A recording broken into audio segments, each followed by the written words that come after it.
സ്ഥിരമായിട്ട് ചൊല്ലാറുള്ള ഒരു പ്രാർത്ഥനയാണ്. ദൈവമേ, നീ പരിശുദ്ധനാകുന്നു, ബലവാനെ നീ പരിശുദ്ധനാകുന്നു, ഗുണമില്ലാത്തവനെ നീ പരിശുദ്ധനാകുന്നു, ഞങ്ങൾക്ക് വേണ്ടി ക്രൂശിക്കപ്പെട്ടവനെ ഞങ്ങളെ അനുഗ്രഹിക്കണം. ഇത് ഒരു പ്രാവശ്യമല്ല നമ്മൾ പറയുന്നത്, 3 പ്രാവശ്യം പറയുന്നുണ്ട്. ഇത് എന്തിനു വേണ്ടിയാണ്? ഒന്നാമത്തെ കാര്യം എന്ന് പറഞ്ഞാൽ ദൈവത്തിന്റെ പരിശുദ്ധിയെ പറ്റിയുള്ള ധ്യാനം നമ്മളെ വിശുദ്ധരാക്കും എന്നുള്ളതാണ്. ദൈവത്തിന്റെ പരിശുദ്ധിയെ പറ്റി നമ്മൾ ചിന്തിക്കുമ്പോൾ ദൈവത്തിന് നിരക്കാത്തത് ഒന്ന് ചെയ്യരുത് എന്നുള്ള ചിന്ത വരുമ്പോൾ, ആ ചിന്താധാര നമ്മുടെ ഹൃദയത്തിൽ പ്രകാശമായിട്ട് വരുമ്പോൾ, നീ ഉണർന്നാൽ ഈ ദേശം ഉണരും എന്നുള്ള വാക്കുകൾക്കനുസരിച്ച് നമ്മളുടെ ആ പ്രകാശം നിറഞ്ഞു നിൽക്കുകയും നമ്മളോട് ഇടപെടുന്ന ഏതൊരു വ്യക്തിക്കും ക്രിസ്തുവിന്റെ ചൈതന്യധാരയെ അവരുടെ ജീവിതത്തിലേക്ക് ആവാഹിച്ചെടുക്കുവാനായിട്ടും കഴിയും. നമ്മൾ കാണുന്നുണ്ട്, വായിക്കുന്നുണ്ട്.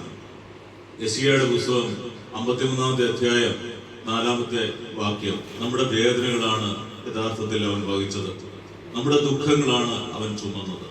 ഇത് വായിക്കുമ്പോൾ വലിയ ആശ്വാസം എനിക്ക് കിട്ടാറുണ്ട്.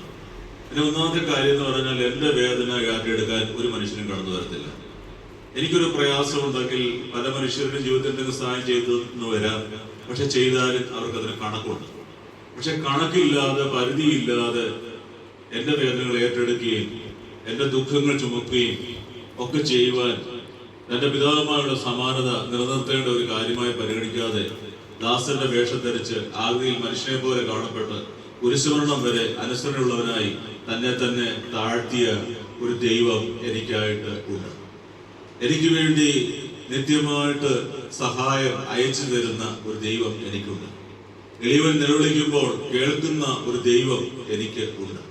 വിനീതന്റെ പ്രാർത്ഥന മേഘത്തുളച്ചു കയറുന്നു എന്നുള്ള വാക്കുകൾക്കനുസരിച്ച് ദൈവത്തിന്റെ സന്നിധിയിൽ എളിമയോടുകൂടെ ആയിരിക്കാൻ ദൈവം ഒരുക്കുന്ന പദ്ധതിയാണ് എൻ്റെ കർത്താവിന്റെ ഒപ്പം ആയിരിക്കുക, കർത്താവിന്റെ സ്നേഹത്തിലായിരിക്കുക എന്നുള്ളത്. പ്രിയപ്പെട്ട സഹോദരങ്ങളെ, നമ്മുടെ എല്ലാം ജീവിതയാത്രയിൽ കുരിശുമരണം സഹിച്ചിട്ടുള്ളവരൊക്കെയാണ് എപ്പോഴും നമുക്ക് ഉയർത്തേക്ക് നൽകിയിട്ടുള്ളത്. മാറിയസ് പിതാവ് കുരിശുമരണം സഹിച്ചതുകൊണ്ടാണ് നമ്മുടെ ജീവിതത്തിൽ ഇന്ന് അനേകായിരം മക്കളുടെ ജീവിതത്തിൽ ഒരു ഉയർത്തെഴുന്നേൽപ്പായിട്ട് അദ്ദേഹത്തിന്റെ ആ സഭ മാറിയിട്ടുള്ളത്. അതുപോലെ തന്നെ നമ്മുടെ ജീവിതത്തിൽ നമ്മുടെ അമ്മയും അപ്പനും ഒക്കെയും അനുഭവിച്ച കുരിശുമരണങ്ങളാണ് നമ്മുടെ ജീവിതത്തിന്റെ ഉയർത്തെഴുന്നേൽപ്പ്. ആരെങ്കിലും ഒക്കെ കുരിശുമരണങ്ങൾ ഏറ്റെടുത്തെങ്കിലേ ആർക്കെങ്കിലും ഒക്കെ ഉയർത്തെഴുന്നേൽപ്പ് ഉണ്ടാവുകയുള്ളൂ. നമ്മൾ ജീവിതത്തിന്റെ പശ്ചാത്തലത്തിൽ വരുമ്പോൾ എൻ്റെ ജീവിതത്തിന്റെ ഒരു അനുഭവം അതെന്നെ എപ്പോഴും പച്ച പിടിച്ച് നിൽക്കുന്ന, പച്ച കെടാതെ നിൽക്കുന്ന ഒരു അനുഭവമാണ്. ഞാനൊരു അമ്മച്ചിയുടെ ജീവചരിത്രമാണ് നിങ്ങളുടെ മുമ്പിൽ പറയുന്നത്. ആ അമ്മച്ചി വലിയ ശ്രേഷ്ഠയായ ഒരാളോ IAS എടുത്ത ആളോ IPS എടുത്ത ആളോ ഡോക്ടർ എടുത്ത ആളോ ഒന്നുമല്ല. അമ്മച്ചി ഒരു പാവപ്പെട്ട അമ്മച്ചിയാണ്. ഈ അമ്മച്ചിയുടെ പ്രത്യേകത എന്ന് പറയുന്നത്, വളരെ ചെറിയ പ്രായത്തിൽ അവർക്ക് 2-3 കുഞ്ഞുങ്ങളൊക്കെ ആയി കഴിഞ്ഞപ്പോൾ വീട്ടിലെ പ്രാരാബ്ദവും ദുഃഖവും ഒക്കെ വല്ലാതെ മതിച്ചുകൊണ്ടിരുന്ന സമയത്ത് പെട്ടെന്ന് അശ്വനിപാതം പോലെ പെട്ടെന്ന് അവരുടെ ഭർത്താവും അവരെ നാട് വിട്ട് അയാളങ്ങ് പോയി. ഈ പ്രയാസങ്ങളും കാര്യങ്ങളൊന്നും വഹിക്കാൻ വയ്യാതെ ഈ മനുഷ്യന് നാട് വിട്ടങ്ങ് പോയി. ഈ അമ്മച്ചി തളർന്നില്ല. അസാധാരണ വിധത്തിൽ ദൈവഭക്തി ഉണ്ടായിരുന്ന ഈ അമ്മച്ചി ഏതാനും വീടുകളിൽ ജോലി ചെയ്യുന്ന ഒരു ശീലം സ്വന്തമാക്കിയെടുത്തു. ഓരോ വീട്ടിൽ 1 മണിക്കൂർ ജോലി ചെയ്യും. അങ്ങനെ പല വീടുകളിലെ പലരുടെ സഹായം കൊണ്ട് ഈ അമ്മച്ചി വയറുമുറിക്ക് കൊടുത്ത് മക്കൾക്ക് ഭക്ഷണം കൊടുത്ത് മക്കളെയൊക്കെ വളർത്തി. അക്കാലത്ത് ഗൾഫ് മേഖലകളൊക്കെ ഇങ്ങനെ പച്ച പിടിച്ചു വരുന്ന സമയമാണ്. അനേകം ആളുകളെ ജോലിക്ക് ആവശ്യമുള്ള സമയമാണ്. ആ സമയത്ത് ഈ മക്കൾക്കൊന്നും വലിയ പഠിത്തമൊന്നും ഉണ്ടായിരുന്നില്ല. അമ്മച്ചി ജോലി ചെയ്തിരുന്ന വീട്ടിലെ ആളിനോട് പറഞ്ഞു, എൻ്റെ ഏതെങ്കിലും ഒരു കുഞ്ഞിനെ കൊണ്ടുപോയി കര പിടിപ്പിച്ച് തരണം എന്ന് പറഞ്ഞു. അദ്ദേഹത്തിന്റെ ഹൃദയം അലിഞ്ഞിട്ട് മൂത്തൊരാളിനെ കൊണ്ടുപോയി. അവനെ കൊണ്ടുപോയി. അവൻ മിടുക്കനായിരുന്നു. അവൻ സ്വന്തമായിട്ടൊരു ബിസിനസ് തുടങ്ങത്തക്ക രീതിയിൽ മിടുക്കനായിട്ട് മാറി. കുറെ കഴിഞ്ഞപ്പോഴേക്കും അവൻ അതിൻ്റെ ഇളയ പിള്ളേരെ എല്ലാം കൊണ്ടുപോയി.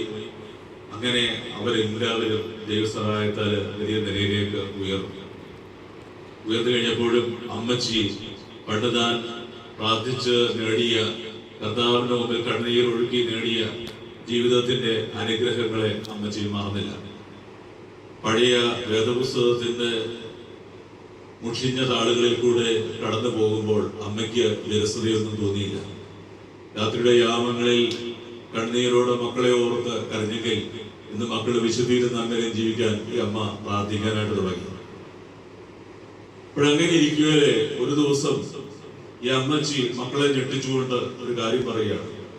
മക്കളോട് പറയുകയാണ്, മക്കളെ, നിങ്ങളുടെ അപ്പച്ചൻ തൊട്ടടുക്കലുള്ള ഒരു ഗ്രാമത്തിൽ വന്ന് താമസിക്കുന്നുണ്ട്. അദ്ദേഹത്തിന് തീരെ വയ്യ.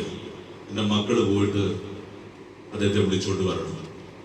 മക്കള് പറഞ്ഞു, പറക്കം പറ്റാത്ത പ്രായത്തിൽ ഞങ്ങള് ചത്തോ ജീവിച്ചോ എന്നറിയാത്ത രീതിയിൽ ഞങ്ങളെ കളഞ്ഞിട്ട് പോയ ഒരു മനുഷ്യനെ ഇനി ഞങ്ങൾക്ക് അപ്പൻ എന്ന് പറഞ്ഞ ആവശ്യമില്ല.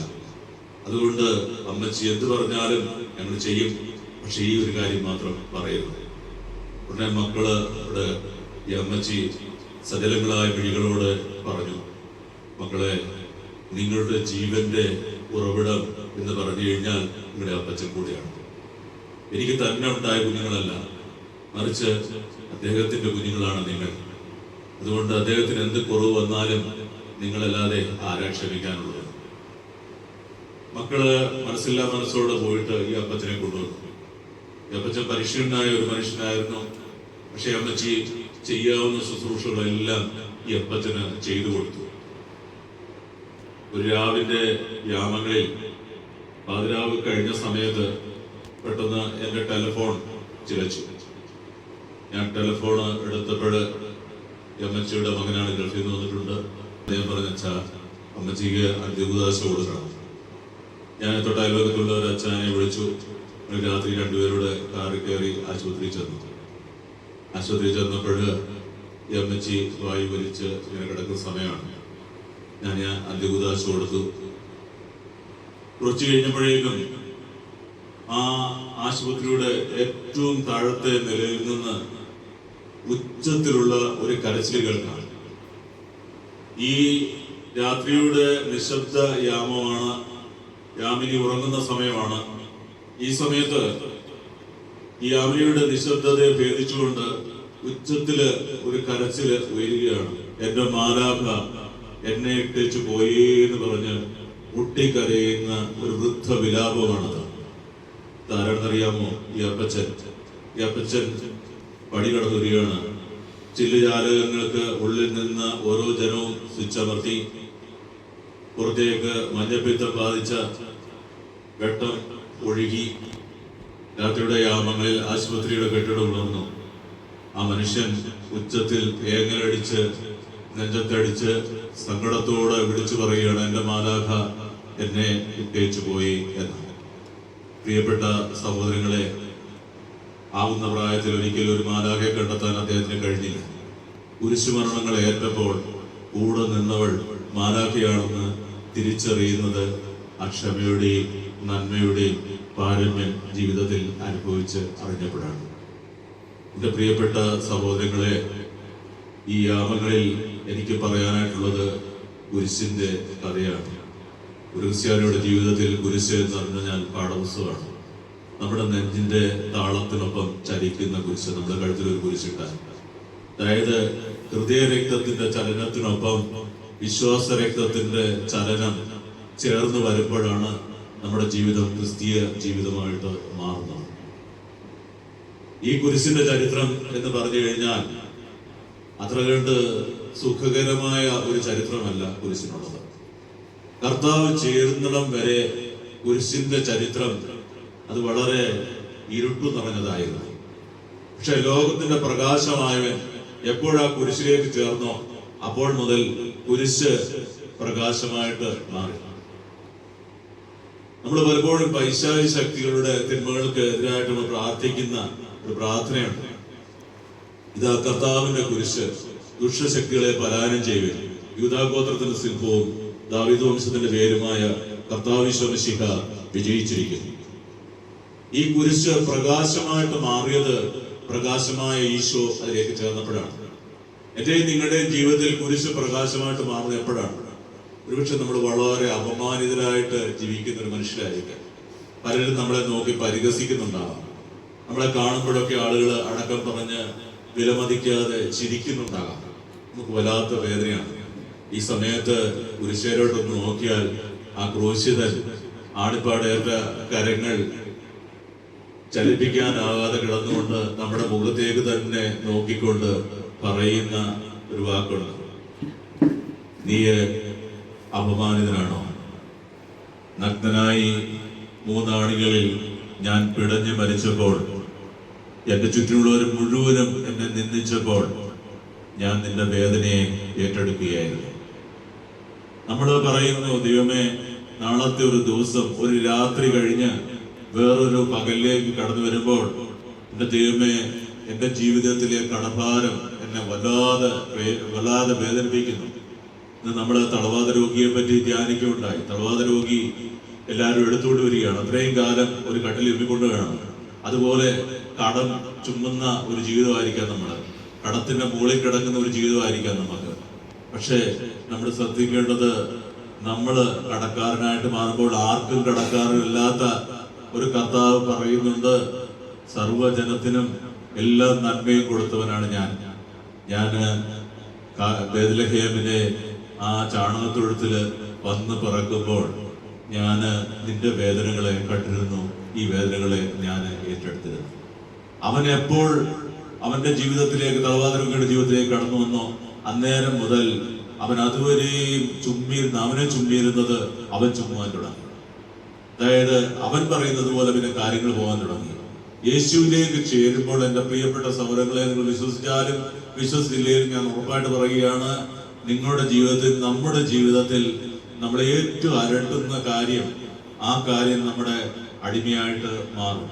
ദൈവം നമ്മളെ ഉടമയാക്കി മാറ്റും. നമുക്കറിയാം, പലപ്പോഴും നമുക്ക് വലിയ പട്ടിക്കുട്ടികളെ കാണും പേടിയാണ്. പക്ഷെ അതിനെ ചെറുപ്പം മുതലേ നമ്മൾ ഇണക്കി വളർത്തിക്കൊണ്ടു വന്നാലോ നമ്മൾ കൊടുക്കുന്ന തുടലിൽ അത് നടക്കും. ഇതുപോലെ നമ്മൾ ഭയപ്പെടുന്ന എല്ലാ യാഥാർത്ഥ്യങ്ങളെയും നമ്മുടെ തുടലിലേക്ക് കെട്ടി നിർത്തുന്ന ഒരു ദൈവം, സർവശക്തനായ ദൈവം, ജീവിക്കുന്ന ദൈവം, പ്രകാശമായ ദൈവം, വഴിയും സത്യവും ജീവനുമായ ദൈവം, എന്റെ ദൈവവേദലേ നിന്റെ കൂടെയുണ്ട്. ഇത് നീ മറക്കരുത്. നിന്റെ ജീവിതയാത്രയെ നീ നിന്റെ ഹൃദയത്തിൽ സ്ഫുടം ചെയ്ത് കാത്തു സൂക്ഷിക്കേണ്ട ഒന്നാണ്. നമ്മൾ ആലോചിക്കേണ്ടതാണ്, യേശുവിന്റെ കുരിശിനോട് ചേരുമ്പോൾ രക്ഷപ്പെടുന്നവരാണ് എല്ലാവരും തന്നെ. നമ്മൾ കാണുന്നുണ്ട്, യേശുക്രിസ്തു കുരിശിനോട് ചേർന്നപ്പോഴാണ് കുരിശ് രക്ഷപ്പെട്ടത്. കാരണം കുരിശിന്റെ ഒരു ചരിത്രം ഒന്ന് മനസ്സിലാക്കുമ്പോൾ മാത്രമേ കുരിശ് രക്ഷപ്പെട്ട ചരിത്രം നമുക്ക് മനസ്സിലാക്കാൻ പറ്റത്തുള്ളൂ.